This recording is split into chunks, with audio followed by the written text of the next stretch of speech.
প্রেমে ছিলেন পানা পরনে দিবানা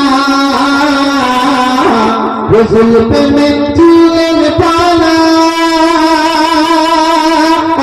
পরনে দিবানা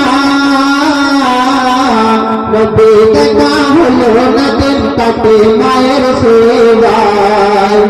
নবী দেখা হলো না দিন কাটে মায়ের সেবায় বয়স গুরুনি ধন্য হলো আমার নবী জানায় বয়স গুরুনি ধন্য হলো আমার নবী জানায় মায়ের দোয়া খোদার দয়া পাওয়া এত সহজ নয় মা জননীর মুখের দোয়া দুনিয়ায় তোর পাওয়া যায় মা জননীর মনের দোয়া দুনিয়ায় তোর পাওয়া হয় মায়ের দোয়া খোদার দয়া